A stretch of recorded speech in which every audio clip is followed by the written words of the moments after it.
Oke, halo semuanya. Pada video kali ini, kita akan bahas mengenai React dan JavaScript. Dan topik spesifiknya ialah mengenai live search.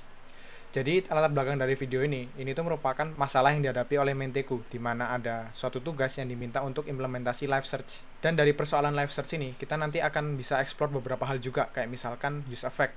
Dan yang di dalamnya ada juga life cycle-nya dan juga clean up function. Oke, itu untuk intro video ini dan selanjutnya akan kita bahas mengenai praktiknya. Jadi untuk praktik live search ini, di sini aku sudah sediakan satu project React dan projectnya ini cukup sederhana. Aku memanfaatkan Bootstrap untuk stylingnya dan juga Fit sebagai environment developmentnya. Dan apabila kita cek aplikasinya, di sini aplikasinya sudah aplikasi sederhana aja. Di sini cuma ada navbar, search bar, sama card yang nantinya akan menampilkan hasil search kita seperti itu. Lalu untuk API-nya, karena kita live search ini ya, kita memanfaatkan API untuk mendapatkan data-data news. Karena di sini konteksnya live search itu live search aplikasi news. Dan kita bisa dapatkan API-nya dari newsapi.org ini. Jadi kalian cukup login, lalu nanti akan diarahkan menuju halaman API key-nya. Dan API key-nya ini nanti kalian bisa pakai untuk fetch API. Kalau misalkan aku contohkan di sini, nah di sini sudah disediakan mengenai endpoint-nya. Jadi nanti endpoint-nya hasilnya akan seperti ini dan akan kita tampilkan di aplikasi kita seperti itu. Dan apabila aku contohkan, nanti aja deh aku contohnya. Oke, kita kembali ke aplikasinya. Jadi aplikasinya kurang lebih kayak gini. Dan untuk codingannya, codingan sederhana juga. Aku cuma memanfaatkan Bootstrap aja untuk stylingnya dan ini masih basic. Dan nantinya akan kita integrasikan. News ini merupakan data dummy untuk menampilkan beberapa data di sini. Dan nantinya akan kita gantikan dengan data news. Selanjutnya kita bisa masuk ke tahap integrasinya. Jadi yang biasa aku lakukan untuk melakukan integrasi itu adalah cek inputnya di mana dan kita coba kontrol input tersebut. Karena input kita itu yang di sini, search ini. Dan search itu komponennya ada di sini, form control. Nah, kita berusaha kontrol ini dengan cara memanfaatkan state. Kita namakan search term. Dan functionnya seperti ini, dan jangan lupa default value-nya karena dia string, kita taruh empty string. Search term ini akan masuk ke form control kita di bagian value-nya. Value kayak gini. Lalu untuk function-nya, nah, cara kita ngontrol untuk function, untuk perubahannya, itu kita bisa manfaatkan property onChange di setiap input, maupun di HTML atau di Bootstrap juga ada. Dan dari onChange ini, kita cukup definisikan callback-nya, dan kita panggil set search term, seperti ini. Lalu jangan lupa kita tampung ini event-nya, dan kita bisa akses value dari input tersebut, itu pakai e.target.value. Seperti ini. Ya harusnya masih belum ada perubahan sih. Tapi kalau kita mau cek, kita bisa pakai use effect. Kita watch perubahan search term-nya. Dan kita console log. Apabila kontrol kita benar, harusnya dia muncul di console log. Nah, seperti ini. Kalau sudah seperti ini, berarti cara kita ngontrolnya udah benar. Oke, ini untuk use effect-nya akan aku komen, karena nanti akan kita pakai. Persoalan yang kita bahas sekarang itu mengenai live search. Tapi di sini aku mau nunjukin dulu cara gampangnya, yaitu dengan menggunakan button. Jadi saat button ini diklik, jebret, dia akan manggil ke API. Dan list ini akan diupdate sesuai dengan search yang ada di sini. Jadi mekanisme search-nya seperti itu. Dan di sini cara untuk melakukan hal itu. Nah, ini cara mudahnya ya, karena tadi live search, tapi sekarang kita search by button dulu. Cara mudahnya itu kita tinggal akses buttonnya, button. Nah, ini button. Terus kita tambahkan event on click. Nah, jadi setiap kali buttonnya diklik, dia akan manggil fungsi yang ada di dalam onClick sini. Kita bisa definisikan fungsinya kayak gini. Atau, cara paling rapinya, ya kita definisikan fungsi di atasnya dengan nama search handler, biar dia lebih jelas. Nah, dari sini kita bisa cek lagi, apakah buttonnya diklik, dia melakukan aksi yang benar. Action. Nah, dapat kita lihat kalau kita klik search di sini, dia terjadi reload. Itu karena dari sisi buttonnya, ini tuh merupakan button yang dihitung button submit dari suatu form. Nah, ini tuh sudah merupakan behavior default dari HTML. Jadi cara kita menghilangkan behavior default ini biar page-nya nggak ke-reload, kan kalau kita klik di sini, nah dia nge-reload. Cara untuk dia nggak reload itu dengan, nah si onClick ini ada event-nya, ada data event. Kita kasih nama E di sini. Dan kita panggil prevent default. Ini untuk mencegah behavior defaultnya dia, yang dimana dia nge-reload page-nya kayak gini.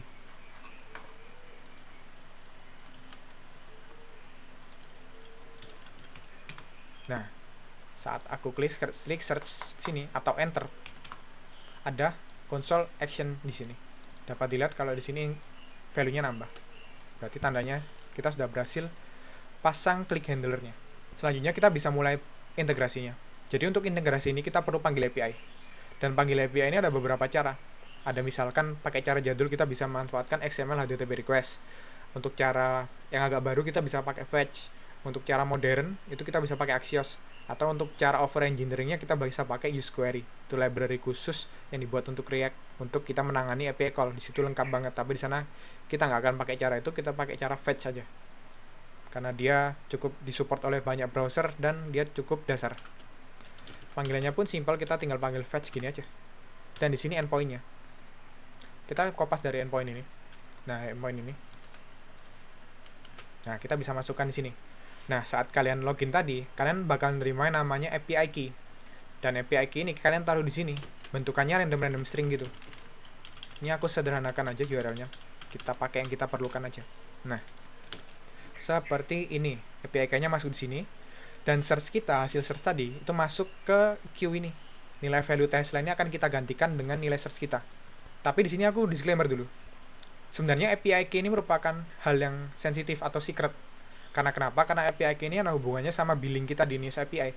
Karena News API ini sebenarnya berbayar. Dia hanya menyediakan beberapa kuota untuk kita akses secara gratis. Misal katakanlah sehari itu ada 1000 API call. Nah, saat API call kita lebih dari 1000, nah itu udah nggak bisa. Dan News API itu bisa tahu kapan harus ngelimit, enggak itu by API key-nya. Jadi sekali lagi API key ini merupakan hal yang sensitif atau rahasia. Jadi perlu dijaga. Maka dari itu sebenarnya best practice-nya adalah kita harus buat backend. Nggak boleh secara langsung frontend kita nge-call API-nya News API ini. Melainkan harus via backend atau kita sebut sebagai proxy. Dan sebenarnya proxy-nya ini sudah aku siapkan. Oh, bukan di sini. Nah, ini. Aku sudah siapkan proxy-nya. Cuman nggak akan aku tunjukkan karena ini aplikasi Express sederhana aja. Untuk nge-forward request-nya ke News API. Jadi kalau di sini itu aku bisa gantikan kayak gini. Cuman kalian nggak perlu tiru ini. Kalian cukup untuk coba-coba aja ya. Kalian cukup coba dari sini aja. Nah, kalian tinggal kopas ini. Jangan lupa API key-nya. Terus masukin di sini. API key. Nah, terus tinggal lanjutin tutorialnya. Kayak gitu. Nah, tapi untuk case ini, aku sediakan proxy untuk aku sendiri. Biar API key ku aman. Ternyata setelah aku cek, si News API ini nggak support API key-nya di regenerate. Ya, daripada API key ku leak di internet kan. Mending aku kasih proxy aja kayak gini, biar API key-nya nggak kelihatan. Jadi untuk aku saat ini, API key-nya bisa aku omit atau bisa aku hapus dulu. Oke, langkah selanjutnya, itu kita perlu dapatkan search kita, nilai search kita, nilai search ini, tes, agar dia bisa masuk ke URL kita. Caranya adalah, ya kita bisa pakai, aku lupa namanya ini apa, intinya kita gabungin stringnya aja. Search term. Nah, kayak gini. Atau kalau pengen lebih gampang lagi, ini ganti ke string biasa, lalu tinggal di plus gini aja. Nah, kalau kita pakai fetch, itu jangan lupa, karena dia promise based, dia pakai then gini. Dan dia rest, setelah itu dia ada rest.json kalau nggak salah. Nah, kayak gini. Terus dia ada then lagi, sekali lagi. Baru kita bisa dapat datanya di sini. Kayak gini. Dan dari data ini nanti kita bisa handle. Kita cek dulu dari sisi API-nya. Nah, dari sisi API-nya itu JSON-nya dia ada beberapa atribut di bagian luarnya. Yang pertama ada status, total result, dan ada artikel. Yang kita pedulin saat ini cuma artikelnya aja. Ini. Nah, berarti kita bisa akses artikel itu. Data.artikel kayak gini. Data.artikel berarti nilainya ini nanti bakal berupa array, karena di sini array. Nah, dari sini itu kita bisa mappingin artikel kita, artikel API-nya maksudku, ke news kita, karena kita pakai dummy di sini. Ini nanti bisa kita gantikan dengan menggunakan state. Jangan lupa kita define state-nya dulu.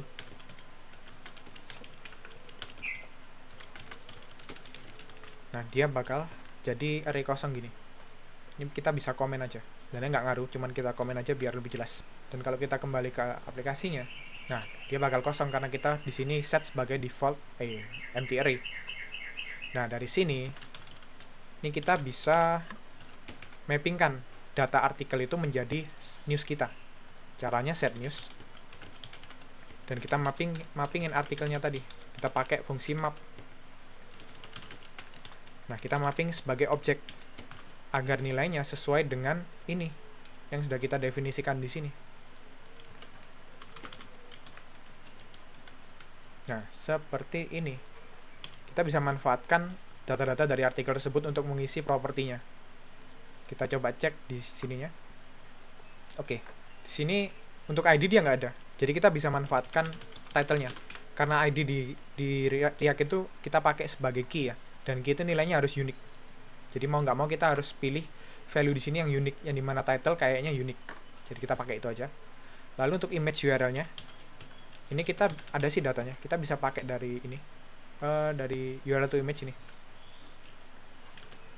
Lalu title-nya pun juga ada, aman. Dan description-nya ada nggak ya? Nah, description-nya ada. Kita bisa pakai description di sini.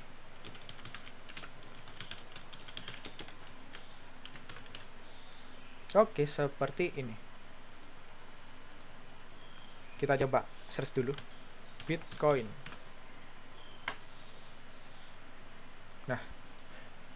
Nah, berarti kalau kayak gini berarti search kita udah sukses, tapi masih buy button. Dan kita bisa cek di network-nya. Apabila kita search, nah, dia ada panggilan API keluar. Kita bisa cek di network sini. Untuk pengguna Chrome, Edge harusnya sama aja, tinggal buka console log-nya, tinggal buka inspect elemennya kalau orang-orang nyebut ini. Terus masuk ke network.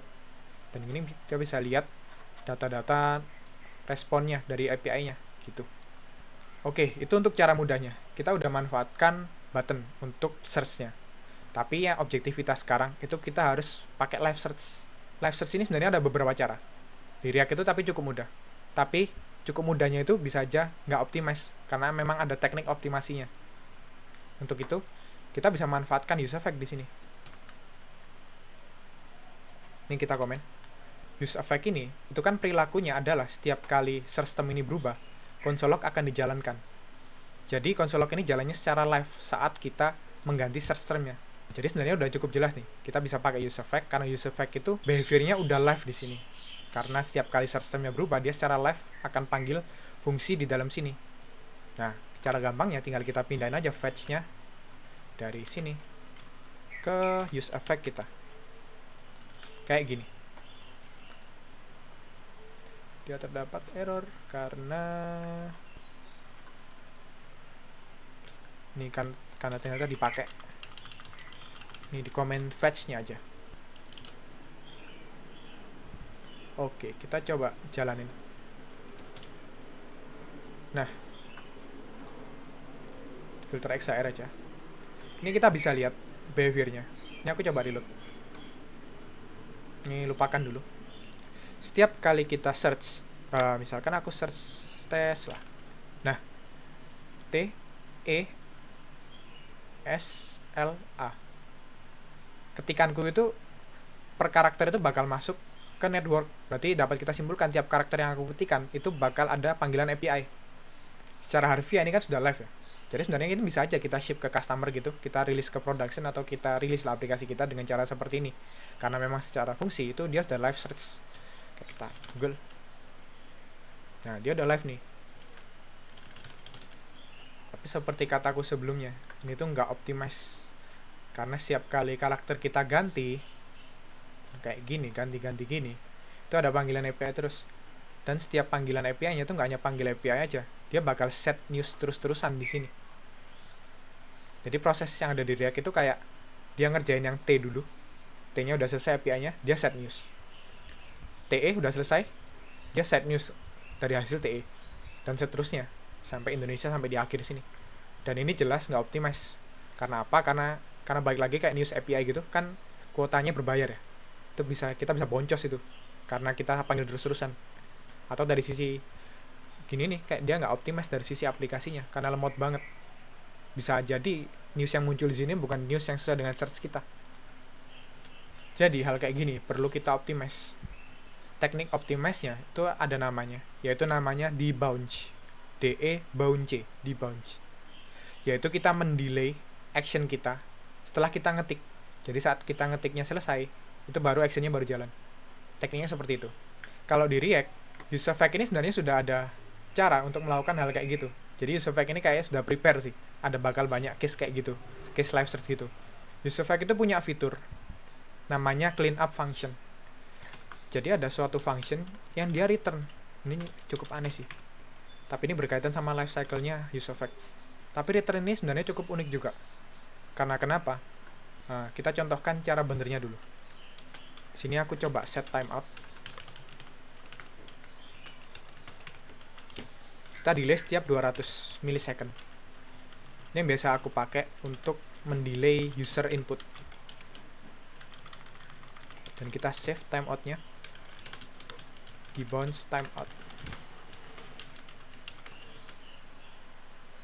Dan dari cleanup function ini kita hapus timeout-nya.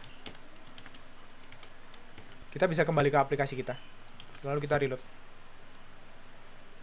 Apabila aku ngetik cepet di sini, nah, dia nggak akan dijalankan si Indonesia ini. Bisa kita lihat, dia lebih optimize. Yang tadi cuma kesalahan keyword. Jadi dia lebih optimize. Kenapa? Karena kita bisa lihat dari sisi networknya ini. Dia nggak kayak sebelumnya, di mana dia per karakter dia panggil API, melainkan aku baru selesai ngetik, dia baru panggil API-nya. Nah, kita lihat, nah, behavior-nya kayak gini. Jadi live search yang optimize itu kayak gitu. Kita bisa manfaatkan teknik yang namanya debounce. Tapi cara kerjanya gimana? Yuk kita breakdown dari sisi use effect-nya. Ini tuh berkaitan sama life cycle dari use effect. Jadi sebenarnya kita bisa baca dari dokumentasinya. Dokumentasinya juga sudah jelaskan mengenai use effect dan si clean up function-nya ini. Jadi kurang lebih life cycle-nya itu kayak gini. Use effect itu akan jalan setiap kali komponennya di mount. Nah, setiap kali page-nya muncul gitu, use effect di sini tuh bakal jalan. Saat ini selesai, saat yang di sini selesai, ini tuh bakal dijalankan. Nah, tapi nih, yang dijalankan di sini, ini tuh nilai dari sebelumnya. Itu agak aneh. Nilai dari sebelumnya. Jadi variabel-variabel yang di reference di sini, ini tuh merupakan variabel yang ada di sini, tapi sebelumnya. Nah, contohkan yang pertama tadi, saat pertama kali komponennya di mount, ini tuh akan dijalankan. Di sini ada value-nya kan, di bounce timeout, karena kita save di bounce timeout. Tapi saat ini dijalankan, next-nya kita jalankan ini. Saat ini dijalankan, di bounce timeout sebelumnya ada nggak? Nggak ada, jadi dia undefined. Jadi saat di clear timeout, dia nggak akan jalan. Kita next nih, saat system berubah, dia dijalanin nggak? Dijalanin. Ini jalan, jebret jalan. Dan dia jalan ke sini. Saat aku ngetik Google, G-nya dulu, G gitu. Di bounce timeout, ini akan nge-clear di bounce timeout yang ada di sini. Nah, jadi clear timeout ini akan nge-clear di bounce timeout yang sebelumnya. Dan itu bakal chaining terus, atau dia bakal ngikut-ngikut gitu terus, sampai dimana kita berhenti ngetik. Berhenti ngetiknya ini ditandai oleh delay 200 milisecond, yang dimana saat 200 milisecond selesai, ini bakal dijalankan. Dan juga, kita bahas life cycle use effect-nya ini. Saat komponen di React itu, komponen app ini misal dia di discard atau kita pindah page halaman gitu atau komponennya berubah, ini tuh bakal jalan lagi. Jadi yang ada di dalam sini ini tuh bisa berupa kayak misalkan ada koneksi WebSocket dalam suatu halaman gitu ya. Kan kita kalau pindah halaman kita perlu putuskan koneksinya tuh. Nah, kita bisa taruh pemutusan koneksinya di sini.